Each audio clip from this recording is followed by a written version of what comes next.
Okay, so let's see, let's wait a little bit to get started. Yeah. Will there be a study guide for the exam? Right, yeah, so I realized, like, as I was getting things together for this class, that I made the study guide and then I forgot to post it. Oh, It'll be up after this class, so awesome. okay, Thank you. yeah. um yeah, so what we're going to be doing today is just quickly talking about some properties of the transpose, which we defined last time. I'm not going to go over like proofs of these properties because they're pretty straightforward to verify for yourself. But then we will move on to section 2.2. So that'll be on inverses of matrices. And then we have a quiz at the end.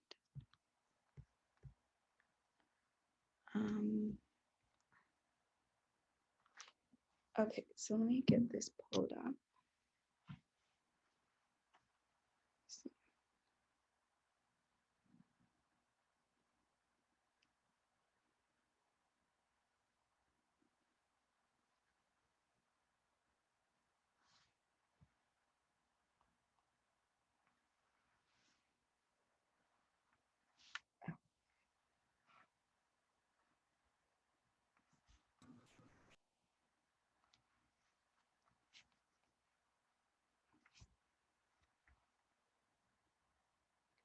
Okay, let's see, go right here. There we go. Okay, so we have one last thing from section 2.1. Oops. So from 2.1, which was on, what was this called? It's like operations on matrices, matrix operations, I think. Okay. And this was on the transpose. So hopefully you guys remember the transpose from last time, right? It was like this idea of switching the rows and the columns of a matrix. So suppose we have two matrices A and B. Some properties of the transpose are going to be, first of all, if we take the transpose of A, or maybe I should not label these this way. I'll just do bullet points. Here we go. Okay, so transpose of A, and then we take the transpose again, right? Then we just get the matrix back, the original matrix. Okay, which makes sense, right? We switch the rows and columns and then we switch them back. There's, if we take the sum of two matrices and then take the transpose, that's the same as first taking the transpose of A and the transpose of B and then summing them together, right? And then if you have a scalar, R times A, and you take the transpose of that, that's the same as first taking the transpose and then multiplying by the scalar, right? Where R is a real number, or we'll just say scalar. The last one is probably the most surprising. So this says that if you take the transpose of the product of two matrices, that is going to be not A transpose times B transpose. Instead, it's B transpose comes first and then A transpose. So you have to reverse the order, right, of the multiplication. Okay, so this is probably the most important one, or the most surprising one, at least out of these. And so these are useful to be able to use properties of transposes, right? Okay, so that's all I have to say about that. Like I said, it shouldn't be too difficult to verify these for yourself. So I will leave you to that. But we will move on now to section 2.2. So this is on the inverse of a matrix. Right. So we're talking about multiplicative inverses. So now that we know how to multiply two matrices,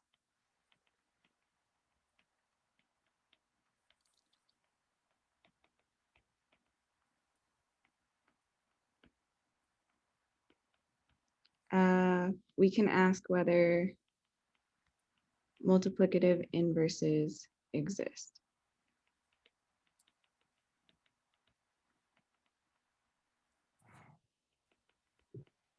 And so what do we really mean by a multiplicative inverse? Well, let's compare this to what we know of multiplicative inverses in R, in the real numbers, right? So in R, if we have two numbers, or okay, we start with one number. So given a number, we'll just call it X that is not equal to 0. The multiplicative inverse of X is going to be 1 over X.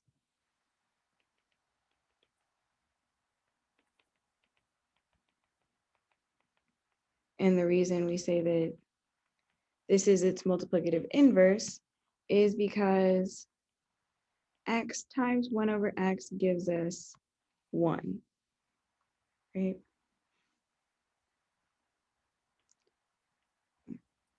So we're going to use a similar idea to define inverses of matrices. So if we have a matrix, its product with another matrix should give us, instead of just 1, it'll be the identity matrix, right? Because we know that when we multiply two matrices together, we get another matrix, right? One thing to point out here is that not every number has a multiplicative inverse, right? Because we need that X is not equal to 0. So 0 does not have a multiplicative inverse.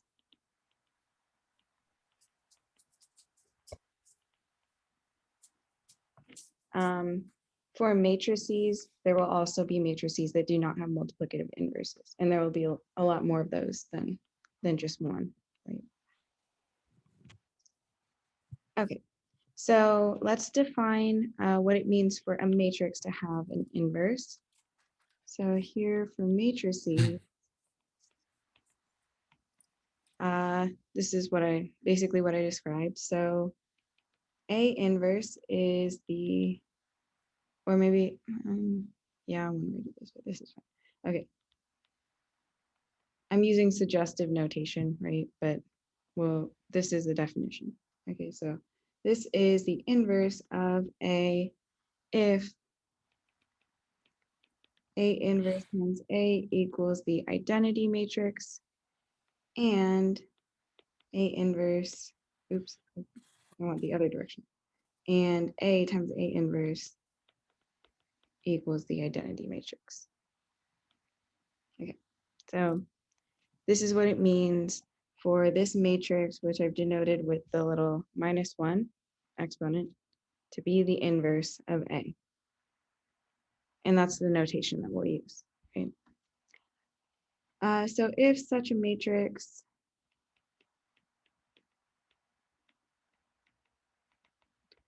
A inverse exists, we say that the matrix A, the original one, is invertible.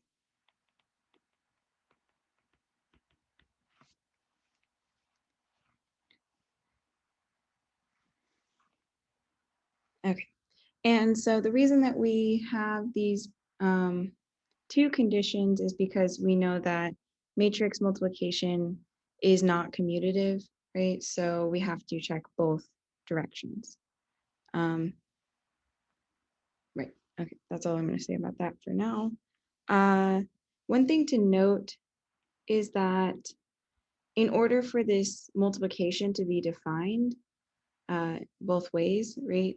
The matrix A must be square.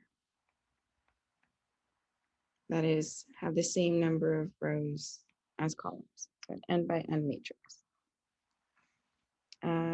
So to be invertible.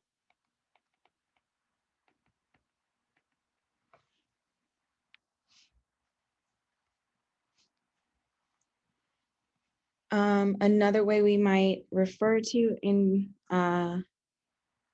non-invertible matrices. So we call them matrices that are not invertible singular matrices. And then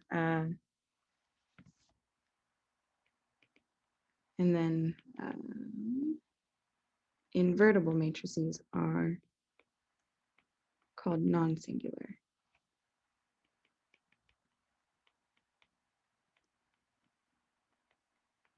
Right. Okay, so this is just other vocabulary we might use to refer to this concept. So we've defined now the inverse, what it means to be invertible and singular and non-singular.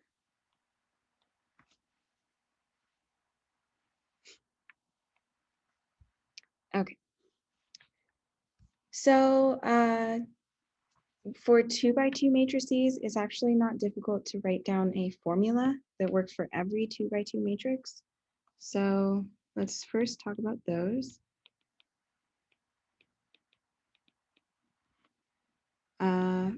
First, we're going to define something called the determinant. So say we have a matrix, 2x2 matrix, so it has entries A, B, C, D, whatever those may be. And we want to define the determinant of this matrix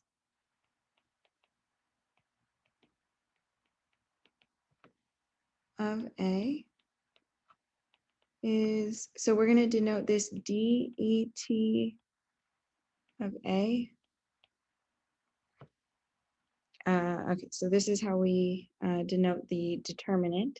And the idea here is that we first multiply along this diagonal, right, the main diagonal.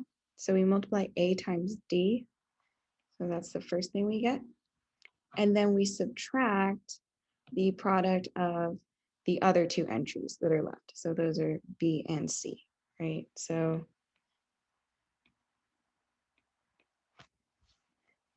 it's sort of this like multiplication that like makes an X on your matrix, right?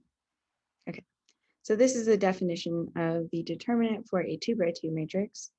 And then if this 2x2 matrix A is invertible. I have a question.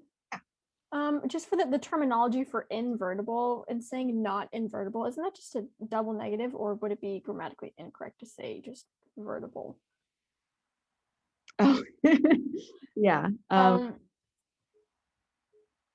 I think that, yeah, so vertible doesn't have like a meaning, like just by itself. Okay. Okay, so yeah. I just wanted to, I was just reading it and I was like, wait, not invertible, not, just, okay, thank you. Yeah, so that is, yeah, that's what we say, not invertible, yeah. Okay, let's see. Okay, so if we have a 2x2 matrix and, so let's just write this up. So if A is 2x2 and this determinant that we just defined is not equal to 0, then we can actually write down the formula for the inverse. So let's see, I'll write it. I kind of ran out of room, so I don't know. I'll put it here. That's fine. So this form. I have a quick question. Yeah, go ahead. So you wrote if A is 2x2, but I think before Tony's question, you were saying if A is invertible. So is it if A is invertible or if it's a 2 by 2? Yes, I think I got my words mixed up. So it's if A is 2 by 2 and the determinant is not equal to 0. Oh, okay. Then what we can conclude is that A is invertible, and that's because we can write down the inverse. Okay. Okay. Thank you. Yeah, no problem. So then the inverse is equal to this formula, and I'm going to write it down in a second, and that means that A is invertible. Maybe I'll put it this way. And so A is invertible. Okay, so it's going to be 1 over AD minus BC times this matrix, which we will form by, we will flip along the main diagonal. So we will flip A and D. So D goes in the first entry now, and then A goes in the sort of last one. And then we don't move B and C, but what we do is we put a negative sign in front of both of them. Okay. So that is how we write down the inverse of a 2 by 2 matrix. And you may notice that this AD minus BC, that's exactly that determinant that we just defined. So this is, you could also write this as 1 over the determinant, right? Times that matrix. Okay. So notice that if the determinant of A was equal to 0, we would run into the issue of dividing by 0. And so it is necessary that we have the determinant is not equal to 0. It's not maybe completely obvious that it's sufficient, but since we can write down the formula, we can just check that it works as an inverse, and then we get that A is invertible. Okay, so you can check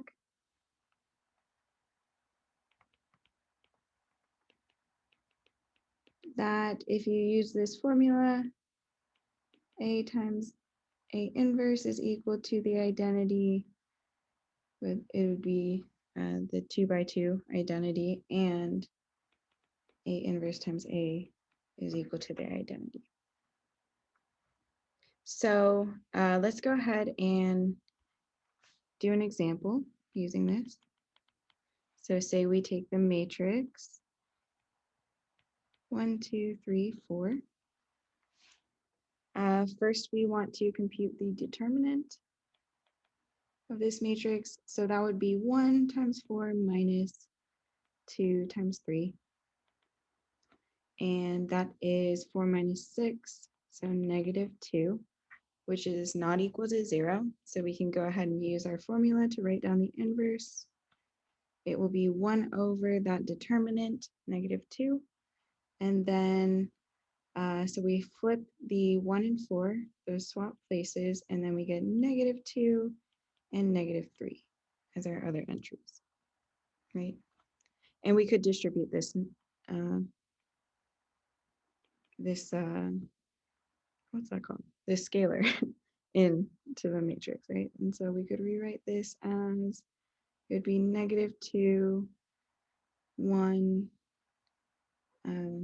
3 halves, and negative 1 half. Right. And then just to double check that this is an inverse of our original matrix, we can do the matrix multiplication. Right, so we would have these two matrices. We want to multiply them together. So remember, for the first entry, we take the first row, multiply it by the first column. So we would get negative 2 plus 2 times 3 over 2. So that would actually simplify to 3. In the next row of the first column, we would get negative 6 and 4 times 3 over 2. So that would be 6. And then and check the other. Yeah. In the A inverse, the 1 became a -1. Oh, yeah, definitely. Uh, Right. Here. Thank you. Great. Yeah. Okay, good.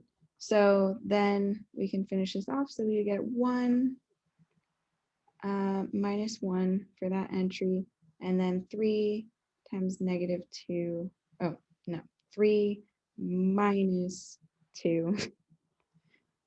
Arithmetic. And this is actually the identity, right? So we can rewrite this. I'm 1, sorry, 1. Yep. I can't follow exactly what you're doing. I still need to matrix multiplication. Okay. Where are you getting all of the numbers from? Okay, so starting with the first, so let me go here. So the first entry, we just focus on the first row and first column, right? So we multiply the first entry of the first row by the first entry of the first column. That gives us -2, right? And then we multiply this second entry of the first row by the second entry of the first column. So that's 2 times 3/2. And that's where I just simplified that to just 3. And then we have to add those two things together. Right? So that's how we get the first entry. And then you just have to repeat this process for every other entry. Okay, I had been doing the thing, I guess I'd been doing in my homework, the thing where you split apart the second matrix into columns and then you just get the columns individually. Right. And you Is can that- do that, but this is more efficient. So I would say that it's good to practice doing it this way. Right. Okay, it makes my head hurt. I'll try. Okay, yeah, I do understand that, but like I said, this is more efficient, so I would encourage you to do it this way. And for things like this, it really does take practice, just like learning the elementary row operations and doing those. And you sort of, the more that you do, the more comfortable you are with it, and then you'll get faster at it. There's a question. Yeah. Is this like the only instance, like for the A and its inverse, is that like the only instance where the matrix multiplication is commutative in a sense? No, so it can be the case that the matrix multiplication is commutative for two random matrices that you pluck out of the air. You know, Okay. that can happen. But in general, it's not. For one, it can't be commutative if they're not both square matrices, right? Because one of the matrix multiplications would not be defined. Right. Right. So they would have to both be square matrices. It could be that you pick some that do work. Yeah. Okay, great. So let's just write down some properties of matrix, not matrix multiplication, sorry. Some properties of finding inverses of matrices. Yeah. So first of all, if you have an invertible matrix, so let's just assume A and B are invertible. Pardon me. Yeah. For the above problem, did we need to check the opposite too? That the inverse times A is identity? Yes. So yeah, technically you should check that, but I'll just let you guys do that yourself. So Cool. I'll check. Yeah, A inverse times A. Sorry. Yeah, no problem at all. Yeah. Okay. So the first thing is that if you take the inverse of a matrix and then you take the inverse again, you get back the same matrix. Right. So that's a nice property to have. And this is the same way that it works for real numbers, right? If we take the inverse, we flip it to the bottom of the fraction, we take the inverse again, it comes back up. So this should be a familiar property. right? Also, so it's similar to how transposes work. If we take A times B, the inverse of that will be in the reverse order. So it'll be B inverse times A inverse, right? And for transposes, if we take the transpose of a matrix and we want the inverse of that, that is the same as taking the transpose of the inverse of A, right? So these things are interchangeable. You could do one first and then the other, whichever order you want to do it in.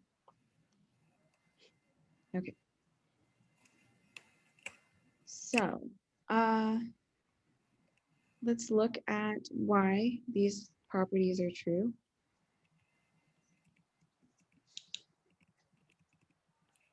For the first one, the definition of what it means for A to be invertible is that A times A inverse equals the identity, and A inverse times A equals the identity. So in fact, when we write this down, this also says that if we take A inverse and multiply it by A on the left and the right, that we get the identity. So it says that the inverse of A inverse is A, right? And that means that the inverse of A inverse is A, right? So it's a little bit strange, I know, but basically by writing down the definition of what it means to be the inverse, we also get that the inverse of the inverse is the original matrix. Okay. Maybe I should number these. I'm going to change these to numbers so we can refer to them. Okay, so this was the first property. The next property was this inverse of a product of matrices, right? So for claiming that the inverse of A times B is this thing right here, so this B inverse A inverse, what we want to do is check that if we take, sorry, not that, if we take A times B and we multiply it by B inverse A inverse, we want to get the identity, and then we also want to check that in the other direction, right? So we just check that when we do this multiplication, and also I'll just write down the other one. We'll do it in a second. B inverse A inverse times AB, that we get the identity. So what we're going to do is just group these so we can do the multiplication in this order where we take care of B times B inverse first, right? And then knowing that that is the identity, we can just replace that with the identity. In fact, just drop the n. So we get A times the identity times A inverse, but the identity doesn't change anything when we multiply by it. So we just really get A times A inverse.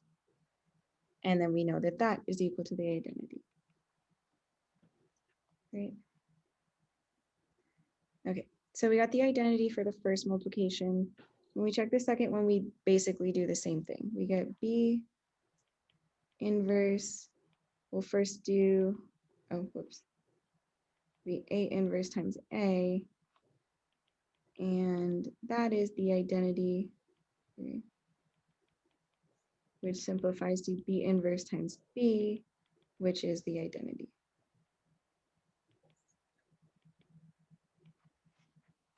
Okay, so that means that AB inverse is B inverse times A inverse. Okay, and then the last thing we wanted to do was show that A the inverse of A transpose is the transpose of A inverse, right? So what we want to do is take A inverse, or sorry, A transpose and multiply it by A inverse transpose. Yes, A inverse transpose. There we go. And show that we get the identity, and then we do it in the other order as well. So this, we're going to use that property that, here, let me write it right here. I know we just learned this, but we had this property that the transpose of A times B is equal to B transpose A transpose. So if we apply that here, what we have is something transpose times something else transpose.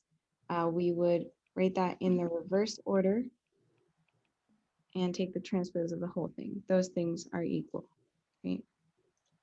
That's by this property.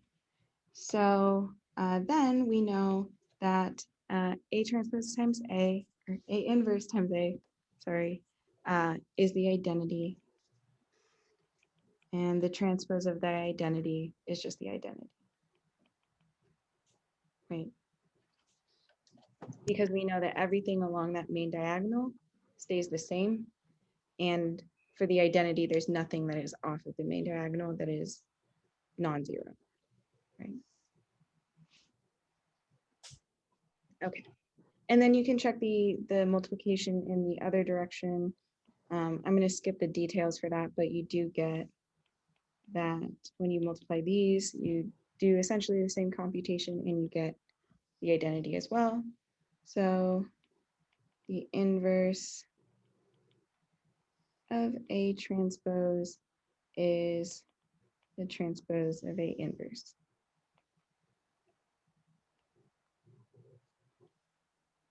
Okay, so I went through these computations just because it's good to get used to doing these types of manipulations, right? And using the definition. So it's good to be able to do this and also to be able to work with real matrices, like concrete examples as well. So, okay. We talked about how to find the inverse of a 2x2 matrix, but we did not talk about how to find the inverse of a larger matrix than that, right? So let's do that now. So how do we find the inverse of an n by n matrix if n is strictly greater than 2, right? That's what we want to answer.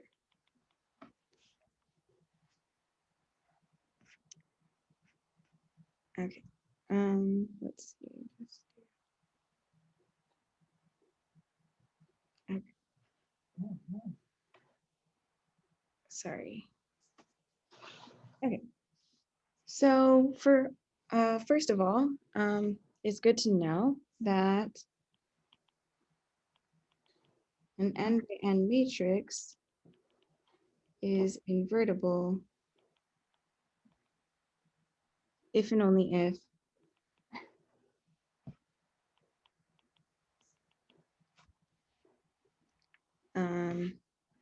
the reduced row echelon form, I'm just going to abbreviate this, RREF, the reduced row echelon form of A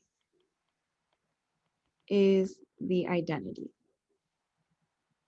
in the n by n identity matrix, right?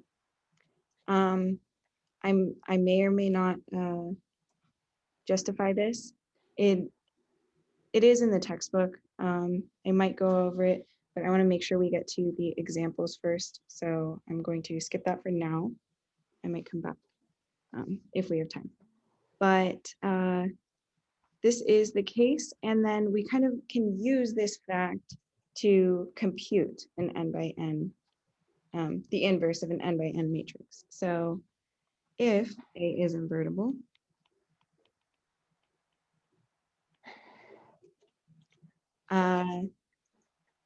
then the row operations, let's put it this way, the sequence of row operations that reduce A to the identity are the same that would convert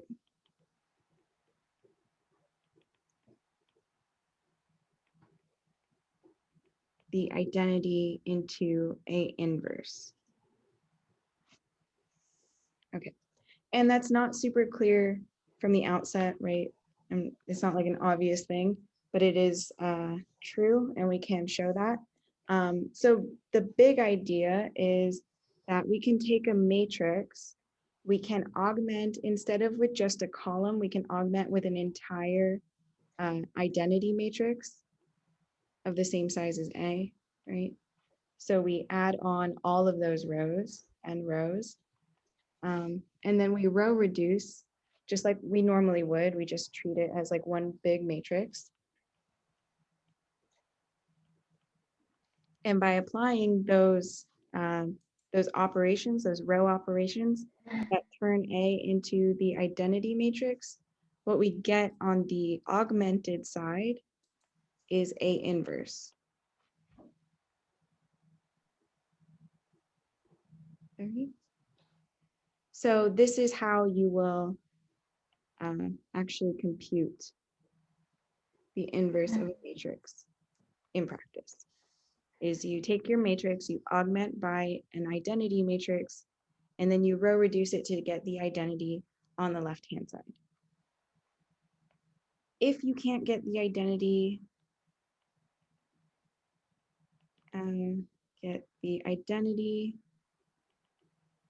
matrix here. So here, by which I mean right there. So if you can't row reduce and get the identity matrix on the left-hand side, that means that A is not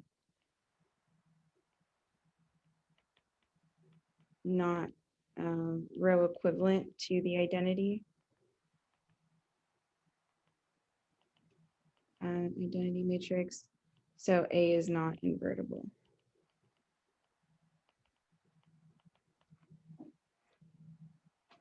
Okay.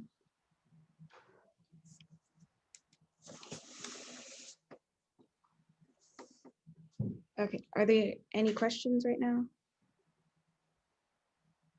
So the book will explain why the reduced row echelon form of invertible matrix is the identity matrix. Yes, I believe that's explained. Essentially, it's for the same reason that when you do this sequence, well, it's all kind of like wrapped into one. Yeah, so what's the best way of saying this? Yeah, it's sort of, yeah. I'll try to explain that when we get there. Maybe if we don't get to it today, then I'll do it next time. But let's move ahead. So let's do an example using this fact, right?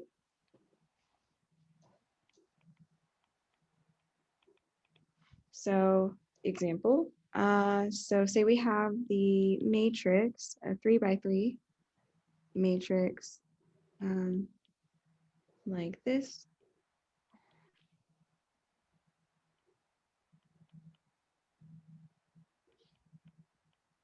Great, and we want to find A inverse. So the process is we augment by the identity matrix, the 3x3 identity matrix. So we take A, 1 minus 3, like this, augment with the identity, and then we're going to row reduce, right? And make this kind of big. So, okay. So the first thing we want to do is get rid of this -3 in the last row, right? So we'll take row 3, replaced with row 3 plus 2 times row 2. Oh no, 3 times row 2. Oops. Put this here.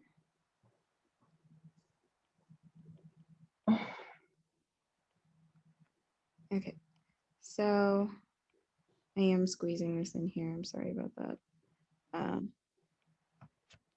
Okay, we'll have the first and second rows stay the same. And then the third row, we take, we get 0, 0, and then 6 minus 4, so 2 for that one. And then what happens here is we get 0 still for that. 3 times 1 in this column, and we add it to 0, so we get 3. And then the last thing stays the same, so just 1.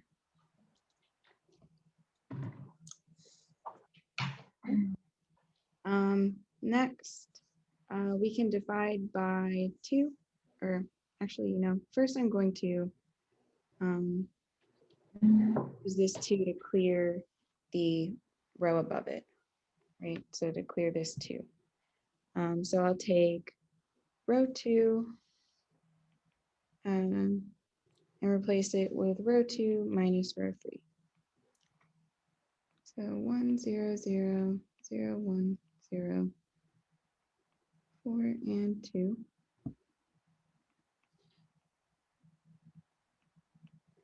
And so we're just going to subtract. We'll get 0 here. That stays 0. We'll get 1 minus 3, so -2 there. And -1 here.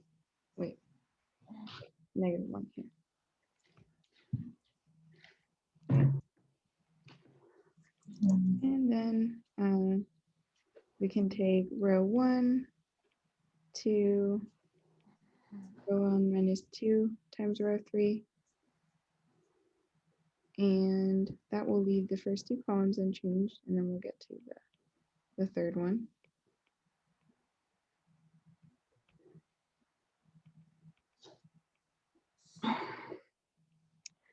So that will be 0. The next entry in the third row is just 0, so it's not going to change this column. And then we get 3, so it would be -6 here, and then -2 there.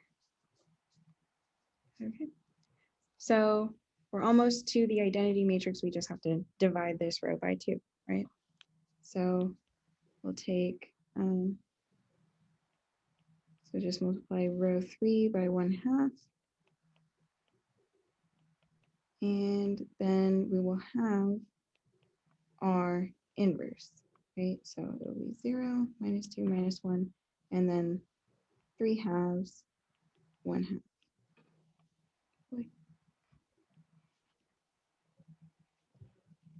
Okay, so that means that A inverse is equal to 1, 0, 0, -6, -2, 3/2, -2, -1, and 1/2. Right.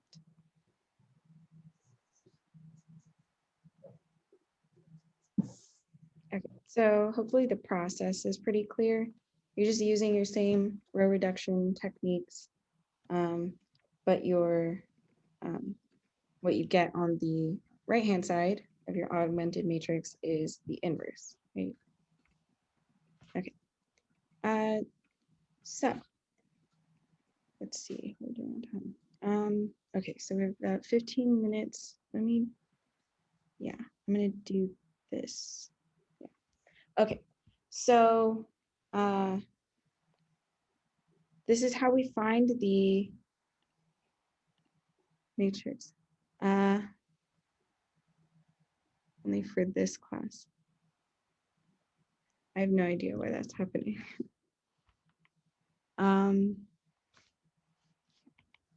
Okay, so one way that we can use the inverse of a matrix is to solve one of these equations that we've been focusing on, these AX equals B, right, matrix equation. So if A is an invertible n by n, well, it has to be, but let's say n by n matrix, then for any B in Rn, AX equals B has a unique solution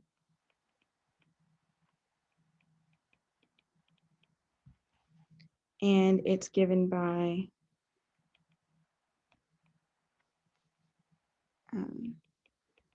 A inverse times B. Okay, so that means that whatever B may be, all we have to do is multiply it by A inverse to get our solution, right? And so this isn't too hard to prove, so we're just going to go through that. So say we have a B in Rn, be a vector, let's write this out, be a vector in Rn. And then we want to look at A times X, where we're going to let X be this thing right here, A inverse times B. So if we take that, multiply it by A inverse times B, this is the same as first doing this multiplication of the matrices and then multiplying that by the vector B, which we know will be the identity times B. So clearly we get that AX equals B when X equals A inverse times B, right? So that is the solution. So this is a solution, but it also claims in the theorem that it's a unique solution, right? It's the only one. So is this unique? How we would check is by supposing we have another solution. So suppose Y is another solution to the equation. So that means that AY equals B as well. Then what we can do is multiply both sides of this equation by A inverse. So we have to remember that when we multiply on the left, we have to multiply on the same side on the other side of the equation, right? Because this matrix multiplication does not commute. So A inverse times A equals A inverse times B. So I'm multiplying on the left by A inverse, right? Then we know that A inverse times A is the identity. And here we have on the right-hand side, A inverse times B. So in fact, Y is equal to A inverse times B as well. So it's actually not a different solution, it's the same solution. So it is unique. Maybe I'll just get rid of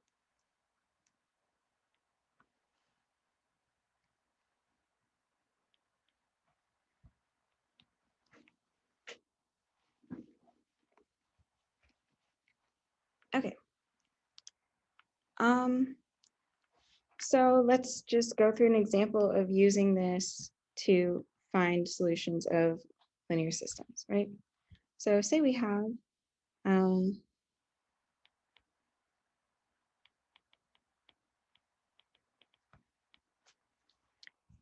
say we have AX equals B.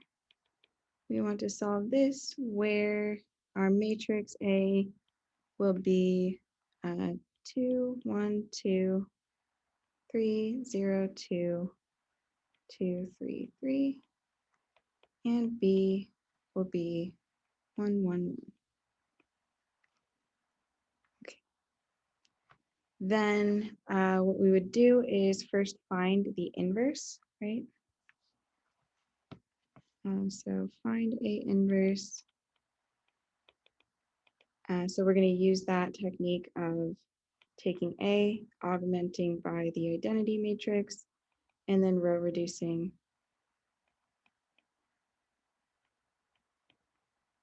2, 3, 3.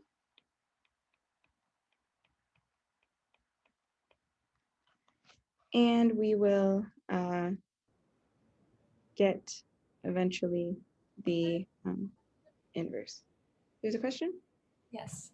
Yeah. I'm just curious, you know how we did that like A augmented matrix, Mhm. I3, is that 3? Yeah, it's a 3. Yeah. Why is it 3? Like, is it because of the like N? Right. It's because A is a 3 by 3 matrix. Okay, thank you. Okay. So let's see. We have 2 minutes.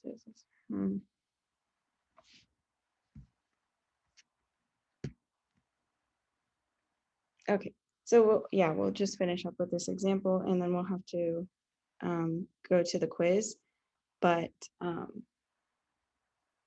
yeah, next time I will talk about why we can find the matrix, the inverse matrix in this way.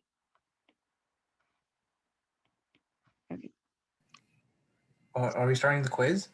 No, not yet. I'm gonna Okay. take like 10 more minutes, and then we'll start the quiz. In fact, yeah, okay, let's see.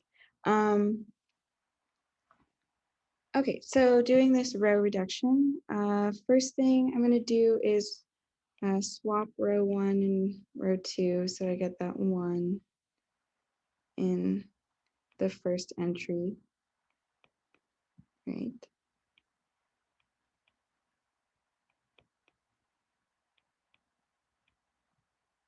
Zero, zero, 1. Okay, so then I'm gonna, let's see, take row 2 to row 2 minus 2 times row 1, right? And 0, 1, 0. This should give me 0. No, yep, yep. Negative 4, 1, negative 2, and 0.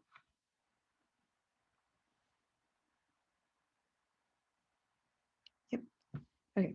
And then I'm going to do the next row operation at the same time. So that's going to be essentially doing the same thing, but to row 3. So row 3 minus 2 times row 1. And then I'll get another 0 here. 2, negative 6. Wait. Oh, oops. Negative 3. And 0, negative 2. And that stays as 1. Okay.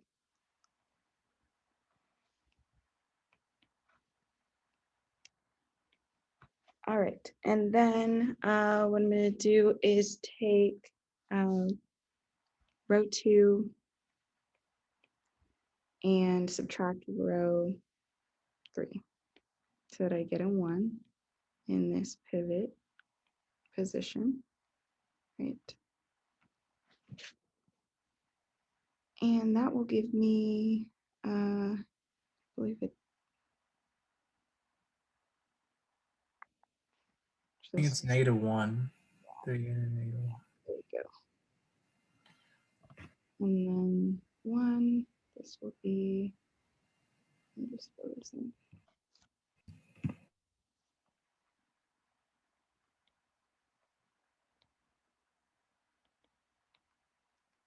Um, 0 and -1. And then we have a few more steps to go. So now we can take row 3 and subtract 2 times row 2.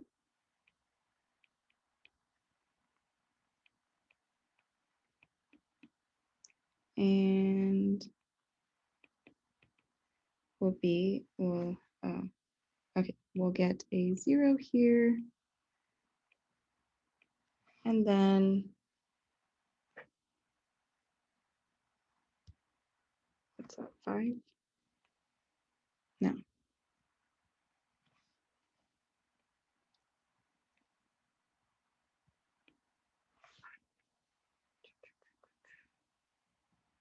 Would it be -1? Right. Because it's -3 plus 2. Oh, this is the issue. I dropped it. Yeah. Yeah.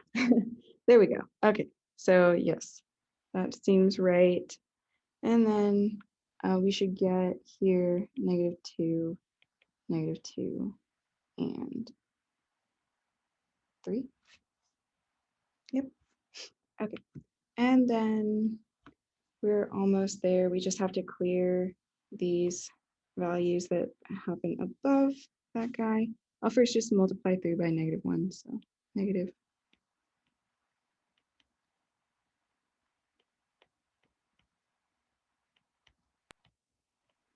-1, 0, 0, 1, 2, 2, -3. And then we want to take row 3, or take row 2 and add row 3.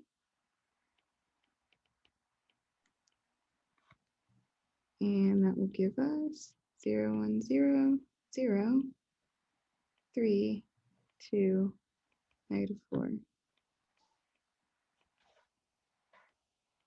And we're almost there. So one last operation. You take row 1 minus 3 times row 3.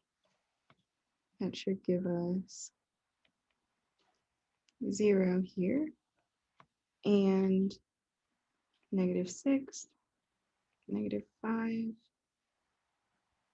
9. Yep. Okay.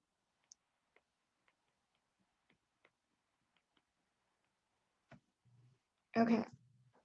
So we made it. We got our A inverse.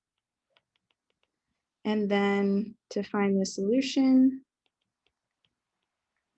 we would do this.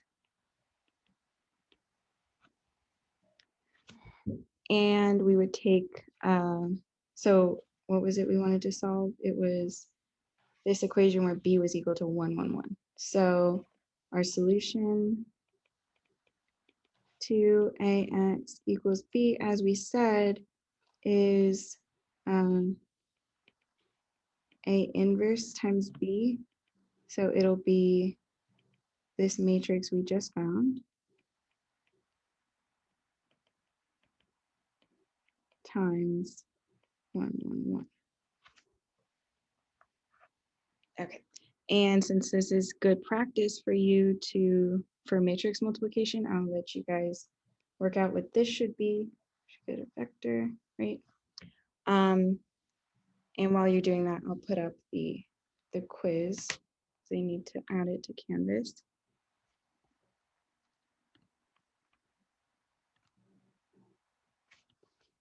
I have a question. Mhm. If A was not invertible, then what would it look like if you were doing this row operations? So at some point when you have your augmented matrix, right, you would have some stuff, you would get a row of zeros. Uh-huh. And then at that point, you know that you get no inverse. Okay. So if you don't have a pivot in every column, then at that point, you know. Okay.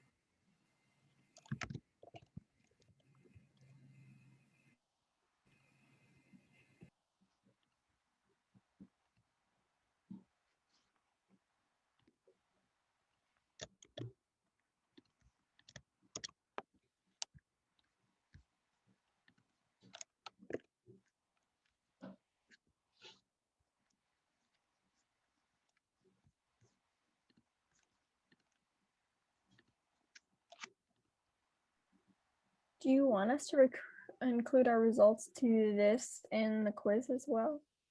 Oh, no, that's okay. This is just like a little exercise. Okay. One thing I will say about solving equations this way, it's really not the most efficient way to do it because you're doing the same row operations that you would have to do to solve it the normal way, where we just take A and then we augment with just the vector B. You're gonna have to do the same row operations, but then on top of that, you have to do the matrix multiplication. So this is really not the most efficient way to do this, but it could be useful for cases where you want to solve for like a particular class of B. You don't have like one exact B, you just want the answer for like a whole class of vectors, and then this might be the better way of doing it, right?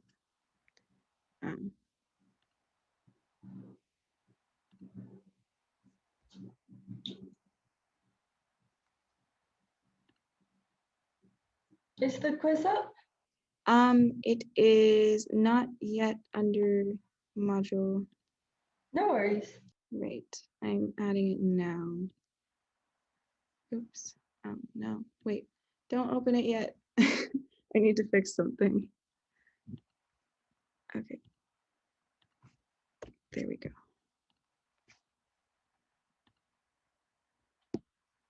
Okay, so it should be ready to go. And then for your answer, just in case you were wondering, you should get -2, 1, and 1.